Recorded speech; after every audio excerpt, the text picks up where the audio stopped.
Assalamualaikum warahmatullahi wabarakatuh. Perkenalkan, nama saya Fiona Raneja Bumona. Di sini saya akan menjelaskan tugas proses keperawatan berpikir kritis. Pengertian berpikir kritis. Berpikir kritis adalah proses pemikiran tingkat tinggi yang disengaja untuk mendefinisikan masalah klien. Yang kedua, pentingnya berpikir kritis dalam setiap proses keperawatan, yaitu berpikir kritis penting dilakukan sebelum mengambil keputusan dalam asuhan keperawatan, karena berpikir kritis dalam keperawatan merupakan keterampilan berpikir perawat untuk menguji berbagai alasan secara rasional sebelum mengambil keputusan dalam asuhan keperawatan. Selanjutnya, untuk menerapkan berpikir kritis dalam asuhan keperawatan digunakan metode pendekatan, yaitu dengan dilakukannya metode pendekatan perawat dapat dengan mudah melakukan penerapan dan tindakan apa yang akan dilakukan perawat kepada klien, yaitu dengan 1. Tahap pengkajian. Pada dasarnya, tujuan dari pengkajian adalah mengumpulkan data objektif dan data subjektif dari klien. Adapun data yang terkumpul mencangkup informasi klien, keluarga, masyarakat, lingkungan, atau budaya. Hal-hal yang perlu diperhatikan selama pengkajian adalah memahami secara keseluruhan situasi yang sedang dihadapi oleh klien dengan cara memperhatikan kondisi fisik, psikologi, emosi, sosiokultural, dan spiritual yang bisa mempengaruhi status kesehatan. Yang kedua adalah tahap diagnosa keperawatan, adalah proses menganalisis data subjektif dan data objektif yang telah diperoleh pada tahap pengkajian untuk menekankan diagnosa keperawatan. Yang ketiga adalah tahap intervensi, adalah panduan untuk perilaku spesifik yang diharapkan dari klien dan tindakan yang harus dilakukan oleh perawat. Intervensi dilakukan untuk membantu klien mencari hasil yang diharapkan. Intervensi keperawatan harus spesifik dan dinyatakan dengan jelas. Pengelompokan seperti bagaimana, kapan, di mana, frekuensi, dan besarnya menunjukkan isi dari aktivitas yang direncanakan. Yang keempat adalah tahap implementasi. Tahap melakukan rencana yang telah dibuat pada klien. Adapun kegiatan yang ada dalam tahap implementasi meliputi pengkajian ulang, memperbarui data dasar, meninjau dan merevisi rencana asuhan yang telah dibuat, dan melaksanakan intervensi keperawatan yang telah direncanakan. Yang kelima, tahap evaluasi. Evaluasi adalah tahap akhir dari proses keperawatan.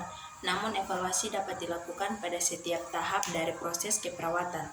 Adapun manfaat berpikir kritis dalam keperawatan, yaitu yang pertama, penggunaan proses berpikir kritis dalam aktivitas keperawatan sehari-hari. Yang kedua, membedakan jumlahnya penggunaan dan isu-isu dalam keperawatan. Yang ketiga, mengidentifikasi dan merumuskan masalah keperawatan. Yang keempat, menganalisis pengertian hubungan dari masing-masing indikasi, penyebab dan tujuan serta tingkat hubungan. Yang kelima, menganalisis argumen dan isu-isu dalam kesimpulan dan tindakan yang dilakukan. Yang keenam, menguji asumsi-asumsi yang berkembang dalam keperawatan. Yang ketujuh, melaporkan data dan petunjuk-petunjuk yang akurat dalam keperawatan. Yang kedelapan, membuat dan mengecek dasar analisis dan validasi data keperawatan. Yang kesembilan, merumuskan dan menjelaskan keyakinan tentang aktivitas keperawatan. Yang kesepuluh, memberikan alasan-alasan yang relevan terhadap keyakinan dan kesimpulan yang dilakukan. Yang kesebelas, merumuskan dan menjelaskan nilai-nilai keputusan dalam keperawatan.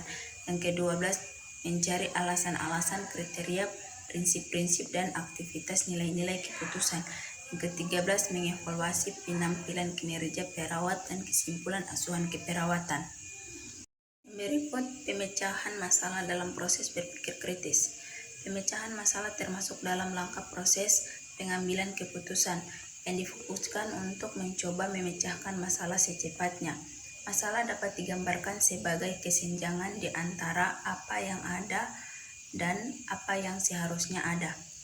Pemecahan masalah dan pengambilan keputusan yang efektif diprediksi bahwa individu harus memiliki kemampuan berpikir kritis dan mengembangkan dirinya dengan adanya bimbingan dan role model di lingkungan kerjanya. Adapun langkah-langkah pemecahan masalah, yaitu yang pertama, mengetahui hakikat dari masalah dengan mengidentifikasikan masalah yang dihadapi. Yang kedua, mengumpulkan fakta-fakta dan data yang relevan. Yang ketiga, mengolah fakta dan data. Yang keempat, menentukan beberapa alternatif pemecahan masalah. Yang kelima, memilih cara pemecahan dari alternatif yang dipilih. Yang keenam, memutuskan tindakan yang akan diambil. Yang ketujuh, evaluasi. Adapun karakter berpikir kritis. Yang pertama, untuk seseorang yang mempunyai keterampilan berpikir kritis mempunyai sikap skeptis, sangat terbuka, menghargai sebuah kejujuran, respek terhadap berbagai data dan pendapat, respek terhadap kejelasan dan ketelitian, mencari pandangan-pandangan yang lain yang berbeda, dan akan berubah sikap ketika terdapat sebuah pendapat yang dianggapnya baik. Yang kedua, kriteria dalam berpikir kritis harus mempunyai sebuah kriteria. Untuk mencapai sampai ke arah sana, maka harus menemukan sesuatu untuk diputuskan atau dipercayai meskipun sebuah argumen dapat disusun dari beberapa sumber pelajaran, namun akan mempunyai kriteria yang berbeda. Apabila kita akan menerapkan standarisasi harus berdasarkan kepada relevansi, keakuratan, fakta-fakta, berlandaskan sumber yang kredibel, teliti, bebas dari logika yang keliru, logika yang konsisten, dan pertimbangan yang matang. Yang ketiga, argumen. Argumen merupakan suatu pernyataan atau proposisi yang dilandasi atau berdasarkan data-data. Keterampilan berpikir kritis akan meliputi hal-hal seperti kegiatan pengenalan dan penilaian, serta penyusunan argumen. Yang keempat, pertimbangan atau pemikiran, yaitu kemampuan untuk merangkum kesimpulan dari satu atau beberapa premis.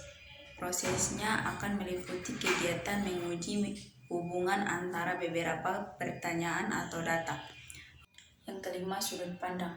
Sudut pandang adalah cara memandang atau menafsirkan dunia ini yang akan menentukan konstruksi makna. Seseorang yang berpikir dengan kritis akan memandang sebuah fenomena dari berbagai sudut pandang yang berbeda. Yang keenam, prosedur penerapan kriteria. Prosedur penerapan berpikir kritis sangat kompleks dan prosedural. Prosedur tersebut akan meliputi merumuskan permasalahan, menentukan keputusan yang akan diambil. Yang berikut adalah contoh. Pukul 3 pagi, perawat melihat lampu kamar Tuan X masih menyala. Kemudian perawat mendekati pasien dan menanyakan, "Selamat pagi Tuan X, saya melihat lampu kamar Anda masih menyala. Apa yang Anda lakukan? Ada yang bisa saya bantu?" Tuan X tersenyum dan menjawab, "Saya baik-baik saja." Perawat mengobservasi dan menemukan tisu di lantai dan melihat bahwa mata Tuan X merah dan bengkak. Yang berikut dari kasus tersebut bisa kita dapatkan kesimpulan, yaitu yang pertama, klien baik-baik saja. Memang normal klien bangun pada jam tersebut dan mata klien merah, mungkin karena klien menggosok matanya akibat alergi. Yang kedua, klien baik-baik saja tetapi tidak bisa tidur siang sebentar karena rasa bosan, sehingga mata terlihat merah dan bengkak. Yang ketiga, klien tidak dalam keadaan baik tetapi tidak ingin berbicara kepada siapapun tentang masalahnya. Yang keempat, klien dalam keadaan tidak baik tetapi tidak tahu bagaimana untuk minta bantu kepada orang lain.